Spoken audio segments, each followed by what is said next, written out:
How's it going, boys? What's up, So, man?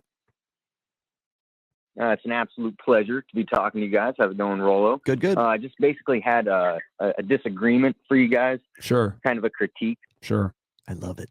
Okay, Let's hear so Myron always says that men have a masculine burden of performance, which I totally agree with. Mhm. You know, men deal with that their entire lives. But here's where I disagree with Myron. When Myron says that women don't have a burden of performance at all, I would kind of argue that, you know, women for the most part of their lives don't have a burden of performance.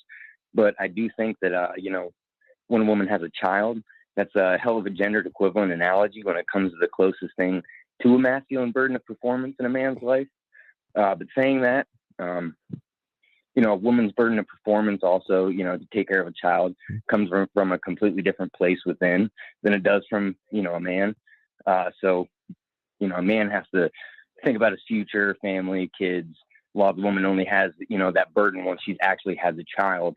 The difference, you know, being is that the woman's burden can always be lessened by a man coming into her life, but a man's burden of performance is eternal and cannot be shared among partners. You know, it is his duty and his duty alone, with no societal reinforcement for women to perform, even when they do have a burden of performance. But, you know, all the pressure in the world that we can put on men, you know, but none put on women. So, like, why do people refuse to acknowledge this in today's society? And another random question, do you think that we will ever see a red pill dating show on mainstream TV? Oh, God, no, please. They asked me that before. You want to handle the first part? Yeah. I will too. You go first. I know what you're going to say. But well, yeah, I mean, dude, you got to remember that when I say that women don't have a burden of performance, what I mean is that they're given their sexual market value just for existing. That's what I mean. Like, they can attract the man just for existing. So the man, right, doesn't get the ability and or the privilege to get a woman until he's built himself up. Women don't have to do that. So you're talking about like damn near the end of the game when she's already having a kid because she's already done what she's supposed to. She's already attracted the guy. Does that make sense? That's what I'm talking Women's about. burden of performance is to stay thin and sexy and be sexually available. That's the burden of performance. If you can call that burden easy. at all, and even if you want to, and if that's if you want to even call it a burden at all, bro, like that's not really hard at all. That's why when I see fat women, I'm kind of like, what the fuck, you're a failure because you had one job. Like how the fuck but your only job was to not eat so much and not be fucking annoying, and you failed in that. So if I see someone that's a woman that's fat and annoying, bro, that's a double fucking L. Like what the hell? So. When I say women, there's no burden of performance on women. What I mean by that is there's no burden of performance on them to attract to the opposite gender because their sexual market value is given to them versus yours is earned. Women have the option to perform. Put it that way. Men do not have the option. They have. That's why what he's quoting is the burden of performance was a chapter from one of my books, right? I've said it. Men like success for men is mandatory. Success for women is elective. Yeah. Well, even before the show, we spoke about this girl on YouTube. We had a couple of videos as a bunch of subscribers. We have to work every single day to post content to get that same amount of subs. It's crazy. Yeah. Well, that'll be the first thing anybody says is like, well, if you got tits and a nice ass, then you're going to go pop. You'll be big on TikTok, on Instagram. Yeah, short form content. Typically. Yeah, because there's always going to be that instant draw of sexuality. However, you still got to have big boobs and be thin and look, be flirty and everything else. That's probably the extent of the, at least as far as the attraction side of things. I realize where he's going with this, which is like, well, if a woman has a child, then she's got this new set of performance standards that she has to live up to. And yeah, I can understand why people want to say, well, it's it's a lot of work to be a mom. Okay, it is, but that's like what's expected, right? For women who like hit me up and say I'm an alpha female or something like that. You're an alpha female because you chose to be. It's like there's no such thing as an alpha female anyways. They're just alpha males. They're women who have decided to follow an alpha male role. They're alpha males with boobs and bobs and vagine, right? Mm-hmm. And so that paradigm when people are saying, well, I'm an alpha, what's funny is like people give me this grief about like, oh, there's no such thing as an alpha male. Rollo, don't you know it's been debunked? Those are the same people that'll be like, oh, alpha females. Yeah, they'll fall in line with that because they want to believe in the empowerment of women. But again, those women have chosen to be what they are because they have the option to. They don't have to do that if all they want to do is say, I don't want to read statistics. Fuck it, I'll be a stripper. That kind of that attitude. So the option is there for them to be that way, but they don't necessarily have to be that way. Men always have to. That's why I called it the burden of performance, for men. And people give me grief about it. They say it should be the challenge of performance, or it should be the benefit of performance. I'm like, yeah, the only reason I said burden is because women do not have that. Men have the option, or women have the option. Men do not. Burden, and you got to remember the word burden in itself, depending on the context it's used, can be implied that it's obligatory or mandatory. Women don't have to do that. That's what I'm trying to explain here. Like, they don't have to have children, and they don't necessarily have to work to be attractive at all, right? Staying thin and not being a fat piece of shit, it should be like simple. Right? Only in the United States is that even a thing. We went to Romania. We didn't see a fat woman for damn near 3 weeks, bro. Yeah, I would argue is there a choice? Because when you're born with tits and ass, like, life is easy, bro. It's easy. Well, yeah. Now, to maintain that, that's your choice. Yeah. So like, bro, there's no way around it. Like, I don't care what nobody fucking says. If you live in a first world country as a woman, your life is way easier than a man's. Facts. Because you get all the same rights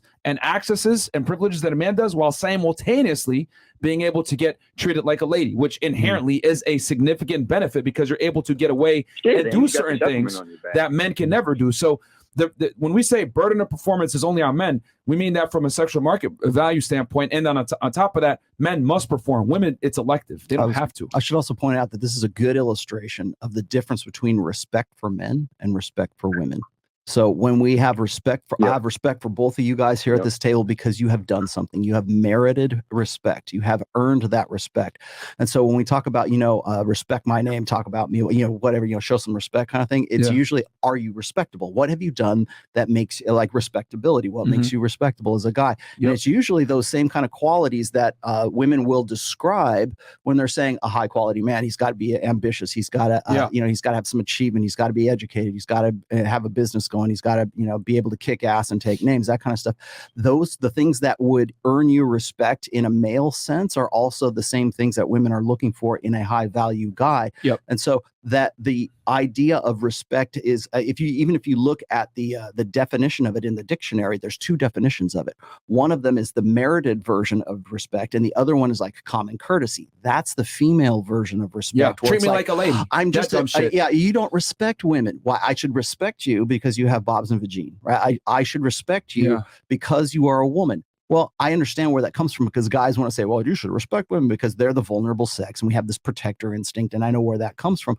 But there's two qualifiably different definitions of respect that we hold for men and for women. And so when we talk about the burden of performance, the respect we have for men is based on that burden of performance. Which is earned. And for women, it's like, well, respect all women, believe all women. I'm a woman, put some respect on my name. You put, and it's almost a point of pride when women say you don't respect women as sort of a shaming tactic, but it's this very cheap egalitarian version of respect, like common courtesy. We should all just open doors for each other.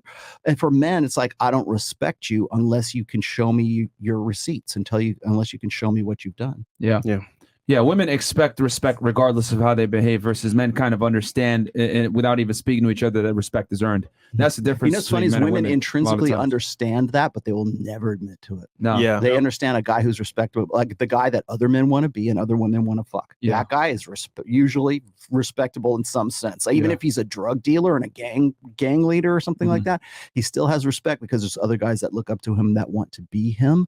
Whereas for women, it's like, I'm a woman, you need to respect my womanness. You know what's funny? I find it very interesting. Most men respect most women. However, most women definitely don't respect most men at all. At all. You know what I mean? And then they still want, and these are the same women that say I want equality, but then they'll be the first ones to say, you should treat a lady like this and that. But then she'll be the same dumb bitch to say, I'm equal to you. Ridiculous. I think it will help guys if you guys can. Whenever I talk about, I've done like full essays. I got 4 full essays on the differences in respect. It's one of those gender differences. Like, women have a different concept of love than men have a concept of love. You already know that. Respect is one of those as well. And there's other ones, but those two, if you can sort of wrap your heads around that and understand that when you're dealing with women, they are looking at you from a different perspective of respect than you are with other guys as well. And then the last question was, are we going to have a live talk show about the RP? He said on the mainstream. No, bro, no. It'll never happen. He's asking because Jedediah asked me that on Wednesday. Actually. And if it was going to happen, it'd be so watered down, it would no longer be RP. You guys got to remember that mainstream television lives on advertisements. Okay, big media companies, right? That want to, they live on advertisements. So, and most advertisers are not going to want to advertise on content like this. Like they're just not going to want to, bro. Like because anything that's considered misogynistic or male self-improvement or anything that pushes up the patriarchy or any of this other bullshit, they're immediately going to look at it like, whoa, this is not good stuff. No, we can't. And we guys have got to remember, who's most of the consumer base? Well, we know women are 80% of the consumer base, and they're the ones that make most 90% plus of the financial decisions in households. So what the fuck are they going to look like having dudes like us talking about, women deserve less and shit like that? Bro, it'll never work. It'll never ever work. There already is one. It's called The Bachelor and The Bachelorette, and it's in its 27th season as of next year. It's one of the most successful, longest running shows on ABC. It is red pill because there's lots of lessons in there because they script every goddamn thing, and that's why women watch it, because it's outrage bait for them. It's women who want the indignation. But they would never want guys like us sitting here on a panel talking about hypergamy and all this other bullshit. They would never want that. Like even us talking to the girls on the debating on the show, they wouldn't want that. Yo, could you imagine us on a reality TV show? I said won't last. That would be hilarious, bro. 10 minutes in. They'll give Andrew Tate shit. They'll give you shit for saying, a high value man should cheat or something like it, whatever it is, right? Yep. And then they'll go watch The Bachelor. Like one chick with all these guys or one guy with all these chicks. And it's the longest running series on ABC.